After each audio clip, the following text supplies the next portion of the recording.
Hey everybody, welcome to Obscurities and Miniatures, and hot off the patio, and I mean literally, like, it's hot still because it's like friggin' 100-something outside, it seems like right now. But we've got the latest and greatest from Kingdom Death in the mail today, and rather than just do separate videos and drag things out and never get around to finishing it, I thought, you know what, let's just open them all at once, put them together, and move on with life. I've got like 9 Kingdom Death figures on my painting table at the moment in various states of sadness for lack of getting finished, so hopefully this is going to be my motivation to get moving here. So, what were the latest models as I make as much noise as possible? Let's find out if they get me the right stuff. That's always a fun one to find out. So we've got the Lost Princess, the Lagomorph Bunny Survivors, and the Dragon Slayer.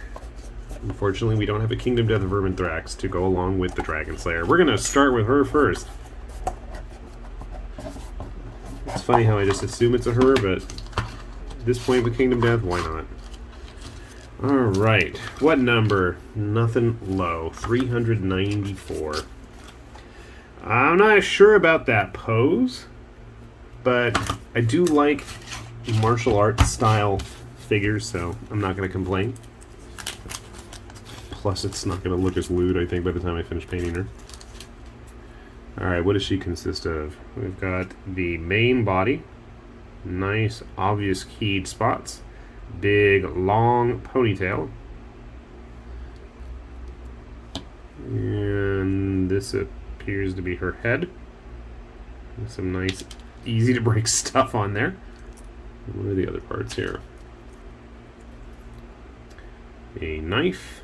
Foot, a hand, and a cape. Fair enough. We can handle that. Next on the menu are the Lagomorph Survivors. Now, interestingly enough, I want to say this is the first time I can remember seeing actual sculpted nipples on a female model, number 404. I just found the artwork very evocative. We'll just cover that up for lack of a YouTube. But yeah, very interesting looking art. And these are going to be the 3D printed figures. What's the fancy name they call it? I don't remember now. Printed figures have a special name. Photo resin or something like that. Female body. And let's see what's in here. This is the rest of her, I'm assuming. I don't know why, but I really enjoy cleaning these models. The photo resin ones. She got a big old ribbon and what looks like a tongue or something. That's lovely and disturbing. Her head is all one piece. Gonna need some cleaning, but that's to be expected with this stuff. And as always, a lantern and a blade. So they're definitely gonna make nice alternative survivors. Not that we've used any other survivors other than the original starting 4. I haven't even built the unarmored survivor bodies yet. The male body looks substantially larger. Helps when they're on the screen, doesn't it? Let's see what's in here. Yeah, we don't need the bags. Let's just tear it open. Is he wielding a knife as well? He is, and he's got these big crazy, I don't know what these are, things hanging off of him. Skull in his hand. It's going to need to get cleaned up, and there are his rabbit ears. Very interesting look. Have them hang out with the ringtail people. And finally, we have the Lost Princess. Well, darn, I guess I didn't get a first run on her. So that doesn't look bad. Can't match that hair color, but that's okay. always interesting seeing what kind of resin am I going to end up with. This reminds me of the Raynor style. Okay, there's her face. Very long legs. Very long. Loincloths. It's holding something. Other giant long leg. And what seems to be her other arm with nothing in it. Her hair and a little sash or something. I think that's going to be a challenge because it looks like we've got these strands of cloth that are going to come from her arms to her body. Oh boy. Well, we'll figure it out. Sadly, no fancy bases this time around. I guess I've gotten spoiled on all of those plastic pinups that I've been working my way through. But, you know what? I'm going to go get all these folks put together and we will show you how they turn out. So sit tight and hold on. Alright, we got everybody put together here, and let's start things off with the easiest, which would probably be the Dragon Slayer, who is going to not want to stay attached to her base. So yeah, it's an interesting pose she's in. I'm not sure what's going on exactly there. Funny enough, her hand is already glued.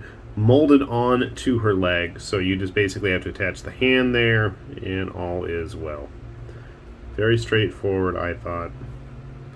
Didn't need to clean out the top part. Probably still need to do a better job there on her little headdress.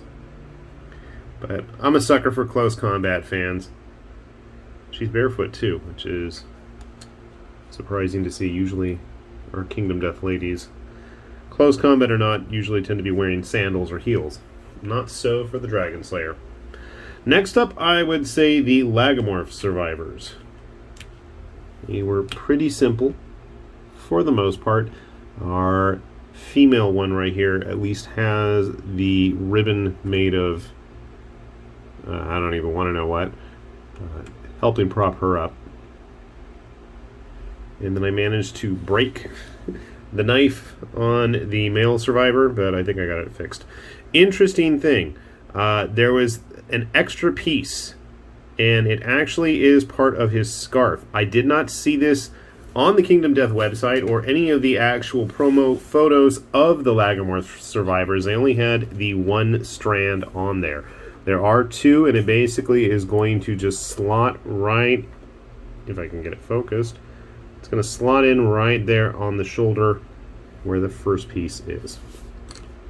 So yeah, other than me banging down on it carelessly and not paying attention to it, I think I got the knife on okay. And then there's the Lost Princess. So she was a pain. She's going to make herself lost. First of all, there was just not the best casting job on her. Her leg didn't fit. Had to carve out the hole that it was supposed to attach to, and even then it didn't fit very well. There's a little fault line and a crack on her heel, which I don't want to clean out the bottom of that heel because it's going to be an issue then. Her hands didn't really want to go into the slots. They had this weird kind of U-shaped crescent on the top of the part that gets keyed and slotted in, and it really didn't want to go in there. I don't know what the issue is with that, so I had to clean and carve there as well. But we did manage to get everything in. Thankfully, the arms and her dress part, actually everything fit together quite nicely. That was a plus. You'll see there's a bit of a gap there on the one side with her hair. The hair didn't want to attach correctly to the head, and then there were these little strands that have to get slotted in to the side there. I think I got that part okay, but to me, there's still that gap. I'm not a big fan of how her finished piece turned out. Again, it might just be my luck with the casting job. It really reminds me of Raynor. If you guys are familiar with her, she was an earlier model. No, I just mean earlier than that. She was an earlier release. This one, I had to have a couple. This one had no nose originally. The first one I got, this was the second one that they sent me. The first one was just completely had air bubbles in the legs and would not even go together correctly. So how do these all stack up? That's always the inevitable question with these kinds of models, right? Taking a look at our survivors first, just because I have them handy. We've got a female and I've got the male. So honestly, I mean, they're not that much bigger. I thought they were a bit taller, but again, they have the rabbit ears. And then they've got their various bits of leftover monster trailing around behind them as well. So overall, I think they'll fit in nicely. If you want some variant survivors and you want something different to look at, can't blame you there. These guys are getting a little bit long in the tooth. Grabbing our Dragon Slayer friend here. Run away. She reminded me of the Boxer. There's not a whole lot of other close combat type models in Kingdom Death. Yes, there's the monks, and both of them are upstairs at the moment. The Echoes of Death and the original resin one. At least I think they are. Oh, I found the plastic Echoes of Death monk. So if you wanted to go all close combat style, I guess it'd be doable that way. No, and her cloak reminds me of like the 10th anniversary White Speaker. She's got a knife anyway. We'll let them all get in there, mix it up all close and personal. The Lost Princess. I don't know why she's reminding me of the Holy Mage. Maybe just the billowy sleeves and all.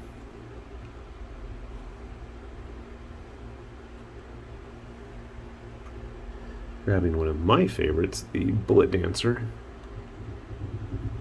Again, I really do enjoy the models that have a nice sense of 3D depth. Of course, she just wants to snag on everything, and surprisingly has not been broken yet, so that's always a good sign. But I think they'll fit in pretty nicely with all of the various other generic classes, which all, well, you're not, but the other three are. All part of the generic class lineup, which these two are as well. Our survivor here, ready to hang out. So I think they're in good company. Of course, personally, I was really hoping to see that Holiday Twilight Night or that, what was it called? Butcher vignette thing they were working on. But slowly but surely, I am continuing to paint our way through the Kingdom Death collection. And hopefully you guys will join me in that endeavor as we continue posting these videos. As always, I will put a link down below to the Kingdom Death web shop if you never had a chance to look. Oftentimes, especially with these photo resin models like the Survivors, the 3D printed high-end stuff, they do tend to pop back into the store quite regularly, so if you're interested in those, I'm sure they'll be there in the future. And the generic classes, for the most part, have been rerun as encore editions quite a few times. So if you missed out on the Lost Princess, whose name I mentioned and she falls over, or the Dragon Slayer, there's a good chance they'll be back in the future. Unlike stuff like the Valkyrie, who I have yet to see ever make a return at all, or a samurai with her pants on again. I had the pantsless version, but I want to have the real one. Anyway, I'm rambling, so that's probably a good sign I need to stop talking. With that said, this has been High Lord Tamberlane with Obscurities and Miniatures, saying thanks for watching, and we will see you back here soon. Bye-bye.